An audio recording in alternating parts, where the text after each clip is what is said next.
सुनिए इस वक्त मिलनसार शब्द बिशप मसेदो के संग। भूख के द्वारा, लड़ाइयों के द्वारा आज हमारे शहर हिंसा से भरे जा रहे हैं और ये प्रोग्राम आप तक लेकर आ रहा है प्यार, शांति और आनंद के क्षण। एक ऐसा प्रोग्राम जिसको तैयार किया गया है बेहद ख्याल रखते हुए आपके हृदय के लिए।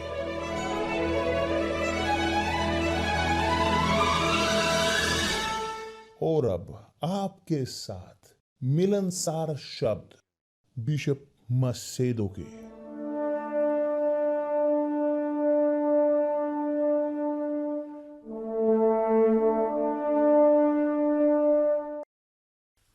नमस्कार मेरे प्रिय दोस्तों, बेहद अच्छी सुप्रभात की पवित्र आत्मा आए, मार्गदर्शन करे, आपको रास्ता दिखाए आपके विचारों को उनकी इच्छा के अनुसार, ताकि आप आए और प्राप्त कर सकें कारण जीने का और सबसे ऊपर जीत सकें खुशी कि जिसका उन्होंने वादा किया है अपनी मौजूदगी के द्वारा, उनके उतरने के द्वारा आपकी जिंदगी में। मैं चाहता था अभी भी बोलना इसके बारे में, आत्मा के, क्योंकि यह है कारण हमारे यहां संसार में होने का ना।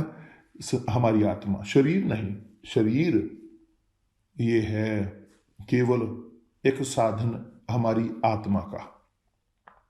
तो जब आत्मा प्रसन्न होती है, शरीर प्रसन्न होता है। जब आत्मा उदास है, शरीर दुख झेलता है। मगर यह सब कुछ आत्मा से होकर गुजरता है।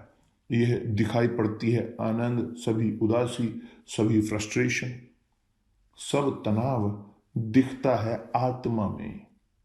और आत्मा है एक बिना अभिन्न अंग। ये इसको आप छू नहीं सकते, आप देख नहीं सकते, मगर ये इस्तेमाल करती है आपके शरीर को, हमारे शरीर को वह इस्तेमाल करती है। हमारी आंखों को देखने के लिए वह हमारे मुंह को इस्तेमाल करती है, बोलने का हमारी समझदारी को वह इस्तेमाल करती है, हमारे शरीर को आमतौर पर। तो जब हमारा शरीर दुख झेलता है, यह परिणाम है दुख हमारी आत्मा का, यह हमारी आत्मा की चीख होती है। प्रभु यीशु ने तब कहा है इस प्रकार का प्रश्न किया है अपने धार्मिक लोगों को, उस समय के जो थे, जो यहूदी लोग जो यहाँ पढ़ते थे, जानते थे तोरा को, जो पुराने दस्तावेज की नबियों की पुस्तकें थी, मूसा की और नबियों की पुस्तकें। वे यहूदी इस प्रकार उनको जानकारी थी बाइबल की बहुत ज्यादा, पुराने दस्तावेज की। मगर प्रभु यीशु ने उनसे प्रश्न पूछा इस प्रकार, देखिए यहां पर, ही अंधे अगुओ तुम पर हाय, अंधे अगुओ तुम पर हाय। और बाद में उन्होंने अगला प्रश्न इस प्रकार कहा है, मूर्खों और अंधों कौन बड़ा है, सोना या वह मंदिर जिससे सोना पवित्र होता है? क्योंकि यहूदी वो मंदिर को ज्यादा महत्व देते थे और उस मंदिर को मूर्ति बनाया होता, सोने को उस मंदिर के, और भूल गए आत्मा को मंदिर की। वो भूल गए आत्मा को, पवित्र आत्मा को। वो भूल गए कि बिना मौजूदगी परमेश्वर की मंदिर में, मंदिर की कोई वैल्यू नहीं, चाहे वह सोने से क्यों ना ढका हो, अपने अंदर से बाहर से।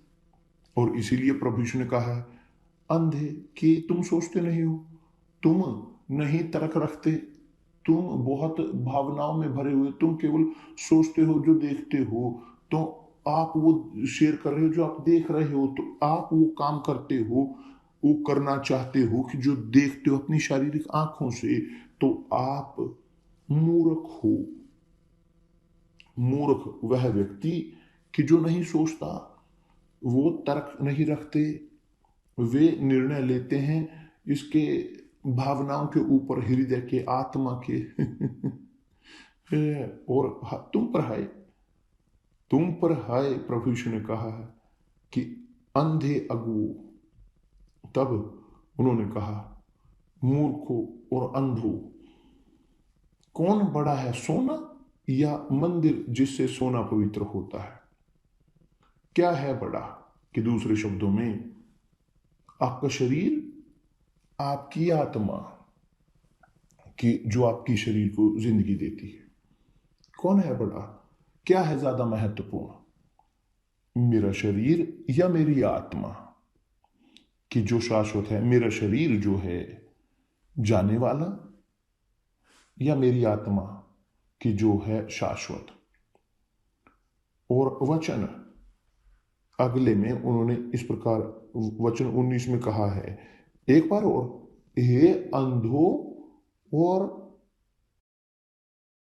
मूर्ख, कौन है बड़ा, भेंट या वेदी जिससे भेंट पवित्र होती है?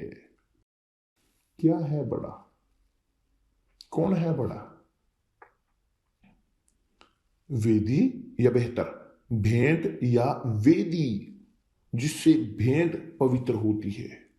एक बार फिर प्रभु यीशु बोलते हैं यहूदियों से जो थे वहां पर, मैस्त्री रब्बी नियम के, उन्हें अंधा कहा कि वो सोचते नहीं थे जो कर रहे थे, वो नहीं सोचते थे ठीक सही तरीके से कि जो परमेश्वर उन्हें बोल रहे होते हैं अपने शब्दों में, वो केवल ध्यान देते थे उसमें कि जो वेदी पर रखा जाता था, ना कि वेदी को कि जो ग्रहण करता था और जो पवित्र करता है भेंट को। मैं चाहता था कि आप इस प्रकार सोचें कि आप जो एक विश्वास के व्यक्ति हो, आप धार्मिक व्यक्ति हो इत्यादि, आप बहुत दुख झेल चुके हो और यहाँ तक कि परमेश्वर में विश्वास करते हो, यहाँ तक कि अपने नीचे, अपने बाजू के नीचे वो बाइबल उठा रहे हो, आप जानते हो बाइबल को अच्छे से, आप अच्छे से पवित्र शास्त्र को जानते हो, विशेष तौर पर यहाँ जो सब जाना हुआ है आप के पास कि पूरी तरह से घड़ा हुआ है आपने, आप जानते हो इस प्रकार के वचनों को कि जो विश्वासु होते हैं, जानते हैं कि क्या है कि प्रभु मेरा चरवाहा है, मुझे घटी नहीं होगी, या कि जो सर्वशक्तिमान की छाया के नीचे रहता है, सर्वशक्तिमान की वह आराम करेगा इत्यादि। ये एक वचनों की सीरीज है, एक चाबी कुंजी जो आसान है समझनी, आसान है उनका विवरण देना, मगर वो नहीं ऑब्जर्व करते। उदाहरण के तौर पर लोग आमतौर पर इस प्रकार बोलते हैं, प्रभु मेरा चरवाहा है, मुझे कुछ घटी ना होगी, वह मुझे हरे हरे चरागाहों की ओर लेकर जाएगा, मुझे शांत पानी की ओर लेकर जाएगा, वहां मैं आराम करूं। मगर जब वे अपनी जिंदगी की ओर देखते हैं, जब वो देखते हैं अपनी आंखों के साथ आकलन करते हुए उनकी परिस्थिति का, वे देखते हैं दरिद्रता, वो देखते हैं समस्याएं परिवार की, वो देखते हैं समस्याएं इस प्रकार की जो नहीं वो जुड़ती, कि जो व्यक्ति जुड़ा हुआ है आध्यात्मिक तौर पर, क्या यहाँ तक क्यों बोलते हैं ना, मैं बपतिस्मा हुआ है मेरा पवित्र आत्मा से, मेरे अन्य भाषा में, ठीक आप बोलते हो अन्य भाषा में, मगर कैसे आपकी जिंदगी? वास्तव में बिशप मेरी जिंदगी एक नाश है, वास्तव में मेरी जिंदगी एक पूरी तरह से भयानक है, मेरे अंदर जीने का आनंद नहीं है, मेरे अंदर जीने का आनंद नहीं है, मेरी आत्मा दुख झेल रही है और दुख झेले बहुत ज्यादा। मगर क्यों? तो क्यों आप बोलते हो प्रभु मेरा चरवाहा है और मुझे घटी नहीं होगा, मगर घटी सबकी हो रही है? क्या गलत है? कि क्या वास्तव में परमेश्वर के शब्द नहीं स्पष्ट है? नहीं, तो शब्द में गलती नहीं है, गलत कहाँ है? कि वह जो सुनते हैं और उसका अभ्यास नहीं करते, कि जैसे वो बताया गया है व्यवहार के तौर पर आपकी जिंदगी में, आपके खुद की आत्मा में। क्योंकि जब हम लोग प्राथमिकता देते हैं आत्मा को हम प्राथमिकता देते हैं, प्रभु को पहले स्थान पर। जब हम आत्मा को सबसे ऊपर, हमारे शरीर से ऊपर रखते हैं, यह इसलिए कि आत्मा ही वह है कि जिसके अंदर प्यास है न्याय की। आत्मा वह एक प्यास है जिसे भूख और प्यास है परमेश्वर की। राजा दाऊद भजन संहिता का लेखक इस प्रकार बोलता है, वो इस प्रकार बोलते हैं कि प्रभु मेरी आत्मा को आपकी प्यास है, मेरी आत्मा कि क्या मैं दूंगा प्रभु को अपने सब लाभों के लिए जो आपने मुझे दिए।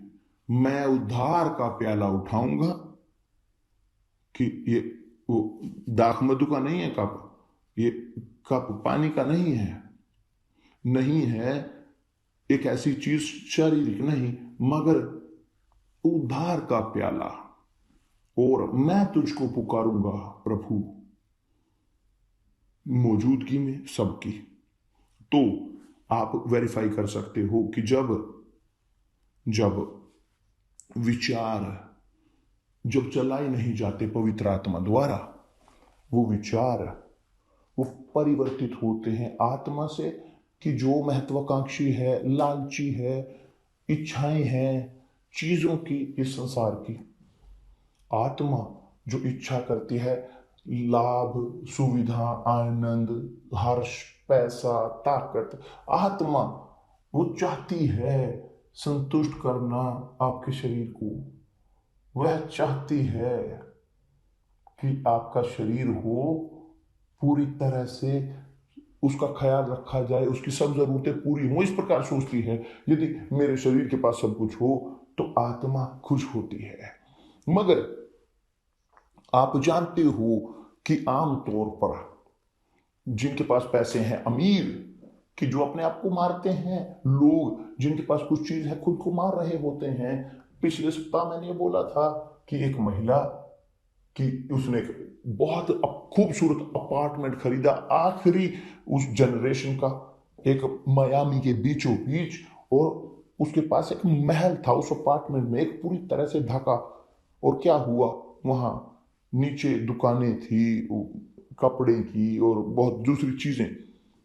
और उसने क्या किया, उसने जब अपार्टमेंट बनाया, अपने अपार्टमेंट को एक महल की तरह बनाया, उसने ऊपर से छलांग लगा दी और तब अपनी जिंदगी को खो दिया।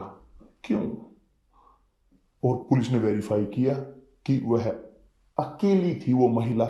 उन्होंने पाया कि वो अकेली महिला थी, वह दुख झेलती थी, तनाव में थी, वह अपने तनाव में जीती थी, बहुत सारे तनाव में वो सहन नहीं कर पाई और मार लिया। कि दूसरे शब्दों में, इतना पैसा था मगर उसका कोई वैल्यू नहीं थी उसके पैसे की। क्यों? क्योंकि उसने वो कोई किसी ने उसे नहीं बोला कि उसकी आत्मा दुख में है, तनाव के, क्योंकि सब पैसा जो उसके पास था, सब जो ग्रहण करती थी वो नहीं दे पाती थी, नहीं दे ग्रहण कर पाई संतुष्टि अपनी आत्मा की। मेरे प्रिय दोस्त, कि जो समझदार है, जो प्राथमिकता देते हैं मोक्ष को अपनी आत्मा की, कि जो खोई हुई है संसार में, अकेली, परमेश्वर से दूर, त्यागी हुई, कि जो प्राथमिकता देते हैं, जो खोज करते हैं, लोग जो खोज करते हैं परमेश्वर की, यदि वो खोज करें सोने की, यदि वो खोज करें भेंट की, वो खोज कर रहे हैं आनंद अपने कोशिश करते हुए, कम करते हुए आत्मा के दर्द को, मगर समाधान नहीं करेगा आत्मा का। समाधान तभी होता है जो परमेश्वर के साथ है, और आत्मा, केवल परमेश्वर के शब्द ही आत्मा को लाभ देते हैं। और जो आपके लिए परमेश्वर के शब्द नहीं होते, मुझे सुनिश्चितता है कि मैं लेकर आ रहा हूं खाना आपकी जरूरत, आपकी आत्मा की जरूरत को पूरा करने के लिए। यदि आप हैं एक व्यक्ति जो सोचते हैं, जो मूर्ख नहीं है, या विपरीत आप हैं मूर्ख और आपकी आंखें खुली होती हैं, आध्यात्मिक आंखों को यदि आप खोलो उसके अलावा, तो आप खोजेंगे निवेश करने अपनी आत्मा में बहुत अधिक कि जो आप अपने शरीर में निवेश करते आए हो, क्योंकि शरीर यहीं पर रह जाना है, मगर आत्मा शाश्वत है, वो नहीं मरती। यहाँ मत सोचें कि जो अपने आप को जिंदगी को खत्म कर रहे हैं कि आत्मा आराम करके, नहीं, तब और ज्यादा क्लेश में वो जाएंगे। यह वास्तविकता की कोई जो नहीं बोलना चाहता, मगर यही है सत्य है। एक व्यक्ति जो खुद को मारते हैं, जो यहां तक की बाइबल बोलती है, वे हैं एक शाश्वत जीवन में दंड, अनंत जीवन तक। यहूदा इस्करियोती ने अपने आप को मारा, उसने मारा। वो उदाहरण था कि जिसकी आत्मा वो जुड़ी हुई थी, उसका शरीर वह इस प्रकार था, वो चोरी करना चाहता था, वह चोर था, वह अन्यायी था, और वह खोजता था बचा कर रखना अपने भविष्य के लिए पैसा, मगर अपने आप को मार लिया अपने पूरे पैसे के साथ जो उसके पास था। क्यों? क्योंकि उसकी आत्मा थी बीमार, वो बीमार थी, उसकी आत्मा नरक में थी, वो दुखी थी। तब जी हाँ, वह सहन नहीं कर पाया और उसने खत्म कर लिया अपने आप को मारते हुए। देखिए, यही हो रहा है। जो लोग अपने आप को मार रहे हैं, अपने आप को मारते हैं, वो कोशिश करते हुए मारते हैं आत्मा के दर्द को दूर करने के लिए। तो यदि आत्मा जो दुख जो झेलती है, तो चलिए निवेश करते हैं। यह समझदारी का प्रश्न है, यह प्रश्न है समझदारी का, ये प्रश्न है। आध्यात्मिक आंखों से देखें। जब हमने कल बोला था जीवित आत्मा और जीवनदायक आत्मा के बारे में, यही है कि जो ध्यान देते हैं आत्मा को, उनकी आत्मा जीवनदायक प्राण आत्मा में परिवर्तित होता है वह, क्योंकि वह देते हैं जिंदगी दूसरे लोगों को।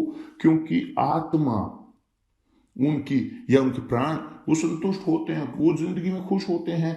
अब जब एक व्यक्ति जीवित प्राणी है, वो नहीं जानते कि जो है आनंद शांति, वो नहीं जानते कि क्या है मोक्ष अनंत जीवन, वो नहीं जानते क्या है उद्धार का प्याला उठाना, वो नहीं जानते कि क्या है परमेश्वर को प्रसन्न करना, क्या है परमेश्वर को आराधना करना। यहाँ तक कि अन्य भाषा में लोग बोलते हैं, मगर अन्य भाषा में बोलना वो नरक के द्वारा प्रेरित होता है, शैतान के द्वारा।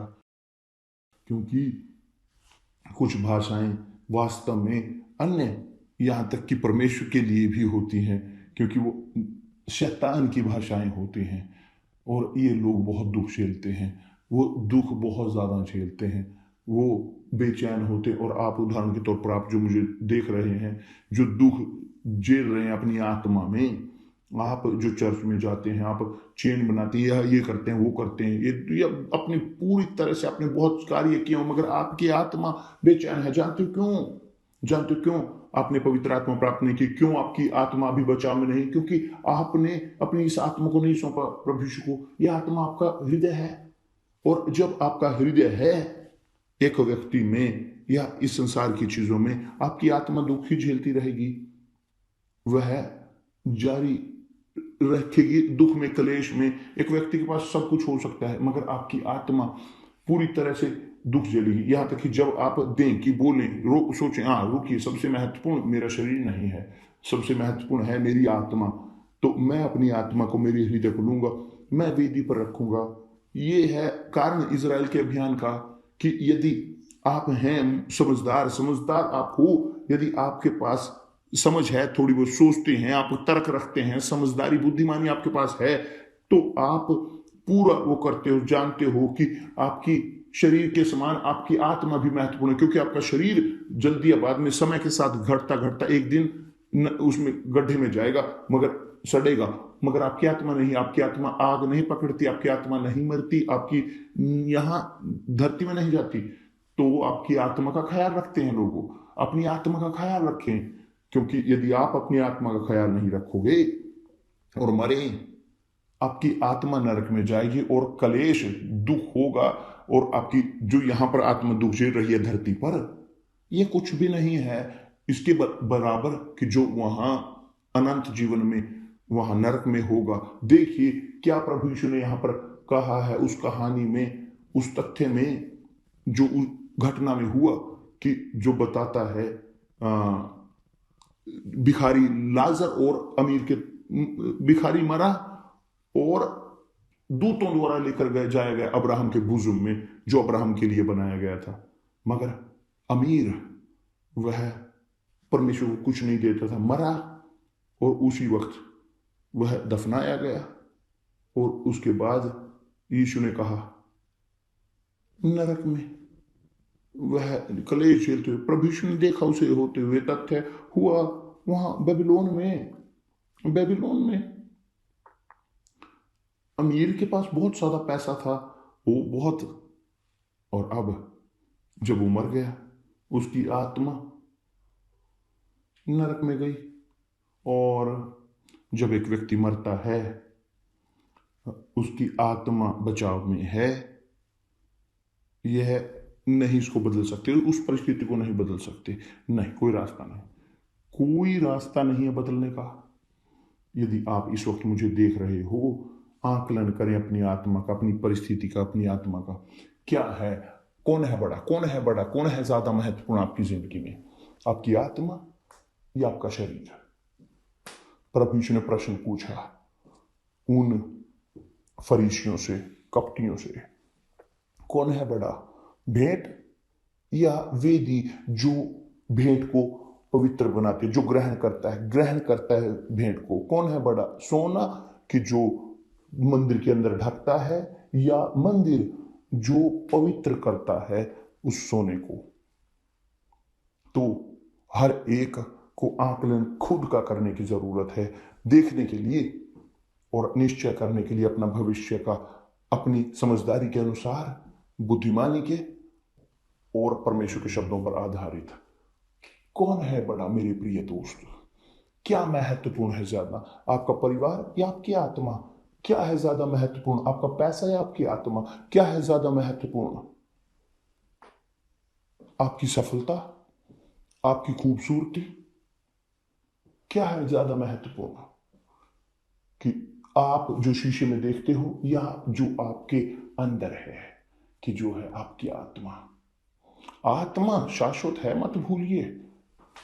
आत्मा नहीं मरती, ये अमर है, आत्मा अमर है, शरीर नहीं। क्या ज्यादा महत्वपूर्ण है? आप समझते हो अच्छे से जो मैं बोल रहा हूं, क्योंकि पवित्र आत्मा आपसे बोल रही है। यदि आप समझते हो, आपके लिए सिक्का गिर चुका है, कि क्योंकि पवित्र आत्मा यहां आपको चेतावनी दे रही है कि परमेश्वर दया करे उन पर कि जो निराशाजनक तौर पर वो मूर्ख हो रहे हैं, अंधे बन रहे हैं और वैल्यू दे रहे हैं ज्यादा अपने शरीर को आत्मा की बजाय। प्रभु यीशु मसीह के नाम से आमीन। कल मिलते हैं। परमेश्वर आपको भला करे।